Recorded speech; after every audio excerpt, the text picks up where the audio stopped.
Kembali lagi bersama Garuda Space Flash Update. Hari ini ada kabar terbaru dari skuad timnas Indonesia di Piala Asia ditentukan usai tes di Turki. Media asing puji Justin Hubner. Indra Syafri jawab isu keretakan dengan Sintayong. Dan simak informasi selengkapnya sebagai berikut.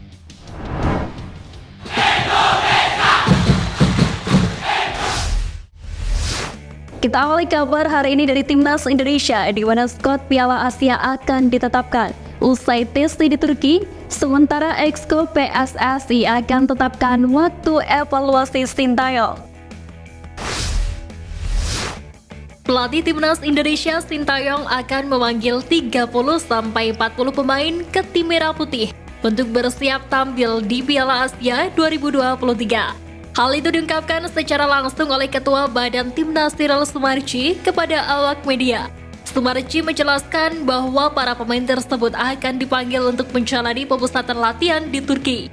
Rencananya pemanggilan para pemain itu akan dilakukan sebelum 20 Desember 2023. Akan ada proses seleksi terlebih dahulu untuk menentukan 23 pemain terbaik yang nantinya membela timnas Indonesia. Skuad final timnas Indonesia di Piala Asia 2023 sendiri akan ditentukan usai menjalani tes di Turki.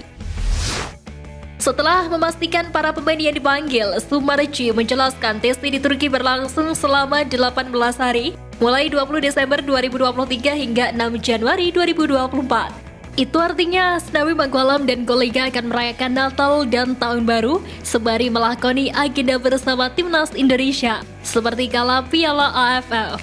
Selama TC, timnas Indonesia akan menjalani 2 laga uji coba.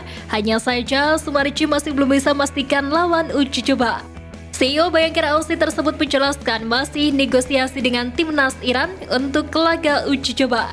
Sumarji sendiri meminta pecinta sepak bola tanah air sabar menunggu perkembangan terkini. Komite Eksekutif PSSI akan mengevaluasi kinerja Sintayong dan Bima Sakti dalam menangani timnas Indonesia senior dan juga U17. Evaluasi itu akan dilakukan dalam rapat yang kemungkinan digelar pada Senin 4 Desember 2023. Tak heran jika Exco PSSI akan melakukan rapat evaluasi terkait kinerja dua pelatih tersebut. Mengingat Bima Sakti telah menyelesaikan tugasnya bersama timnas Indonesia U17 di Piala Dunia U17, serta tidak berhasil lolos ke fase gugur. Sementara Sintayong perlu dievaluasi setelah hasil yang kurang memuaskan dalam 2 laga tandang timnas Indonesia di grup F putaran kedua kualifikasi Piala Dunia 2026. Dari 2 laga yang telah dimainkan itu, skuad Garuda hanya mampu meraih 1 poin.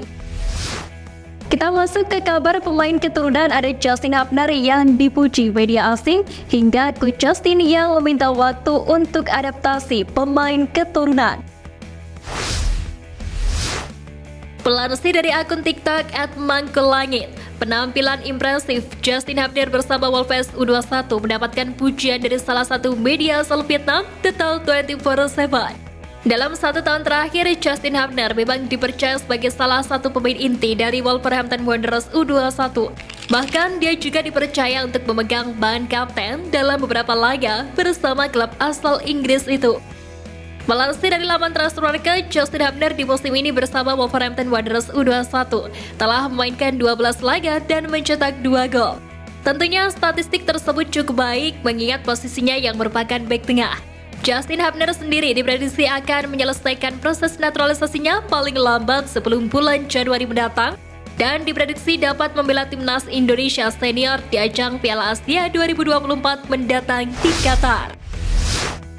Berawal dari hasil buruk kontra Irak dan Filipina, pengamat sepak bola nasional Coach Justin lebih pilih memberi edukasi ke penonton atau pecinta timnas Indonesia agar lebih bersabar dalam menilai pemain keturunan. Coach Justin memang mengakui secara permainan anak asuh Sintayong di bawah performa terbaik. Namun mantan pelatih futsal timnas Indonesia tersebut menegaskan bahwa pemain naturalisasi butuh waktu untuk beradaptasi dengan taktik Sintayong, bahkan menyesuaikan kerjasamanya dengan pemain lokal lain. Ketua Umum PSSI Erick Thohir mengapresiasi keputusan Raja Nainggolan gabung Bayangkara FC. Ex-Presiden Inter Milan itu juga yakin bahwa kehadiran mantan pemain timnas Belgia tersebut bisa membuat kompetisi Liga 1 Indonesia semakin baik kualitasnya.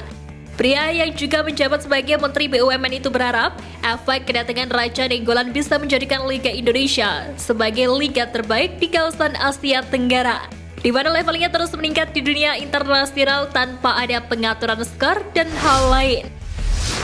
Beralih ke kabar Piala Dunia U17 2023, ada penyebab kegagalan timnas Indonesia U17, sementara Erick Thohir bocorkan dampak positif Piala Dunia U17 bagi Indonesia.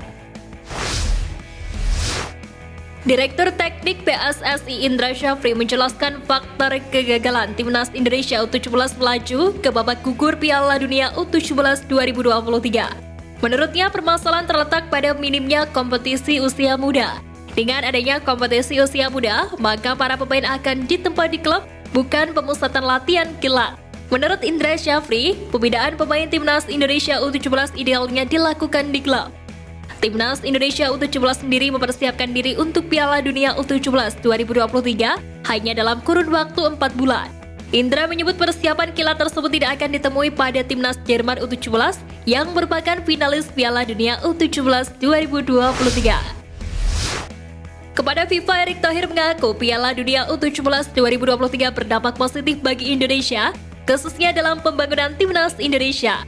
Yang menilai ajang tersebut telah membuka mata masyarakat Indonesia bahwa pengembangan sistem usia dini sangat penting dalam membangun skuad Timnas Indonesia.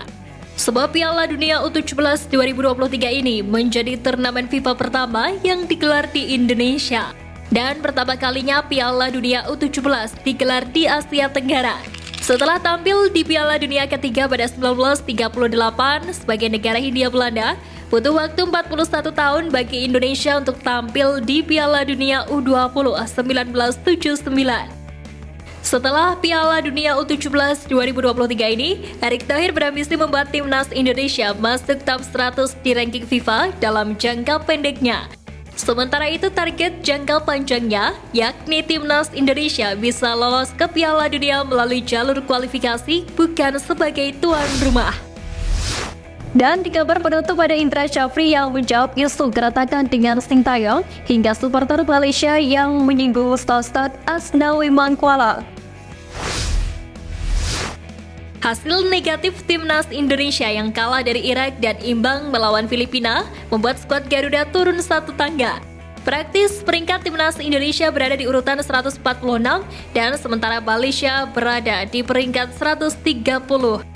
Bak Jumawa melihat tabel peringkat dunia FIFA sementara supporter Malaysia menyinggung nama Asnawi Mangkuala. Dikutip dari kolom komentar unggahan Instagram @FA_Malaysia, banyak netizen Malaysia yang menyoroti aksi Asnawi kala berhadapan dengan Garnacho beberapa waktu yang lalu. Bahkan tak sedikit warga tetangga yang menyebut bahwa timnas Indonesia hanya fokus menghadapi lawan sekelas Argentina. Bek kiri timnas Indonesia Pratama Arhan dirumorkan bakal tinggalkan Tokyo Verdy dan bergabung ke klub K-League One alias Liga Utama Korea Selatan.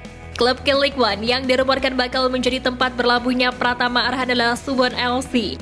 Hal itu diketahui setelah Pratama Arhan dan Suwon FC saling mengikuti media sosial Instagram masing-masing dan dibocorkan oleh akun fanbase timnas Indonesia @footballabroad.indonesia. Kabar kepindahan Pratama Arhan ke K-League One membuat supporter timnas Indonesia menyebut bahwa posisi pemain keturunan Saint Patinama terancam. Sebab diprediksi akan kehilangan tempat utama lantaran Sintayong bakal lebih memilih Pratama Arhan sebagai pemain utama di posisi bek kiri timnas Indonesia. Direktur Teknik PSSI Indra Syafri menepis isu hubungan tak harmonis dengan pelatih timnas Indonesia Sintayong. Indra Syafri sendiri merasa heran hubungannya dengan Sintayong diterpa isu tak sedap. Padahal mantan pelatih Bali United itu menegaskan selalu berhubungan setiap hari dengan para pelatih timnas Indonesia, baik Sintayong hingga Bima Sakti. Sangat baik terutama dengan Sintayong. Pada 2020 saya jadi direktur teknik dan Sintayong masuk ke Indonesia. Dan saya yang mensupport roadmap dia. Alhamdulillah sampai sekarang berjalan dengan baik. Tegas Indra Syafri dikutip dari kanal YouTube Helmi Yahya Bicara. Sekian Flash News kali ini Sobat Garuda. Mari terus dukung perjuangan Timnas Indonesia. Dan nantikan Flash News Edition dari Garuda Speed selanjutnya. Terima kasih dan salam olahraga.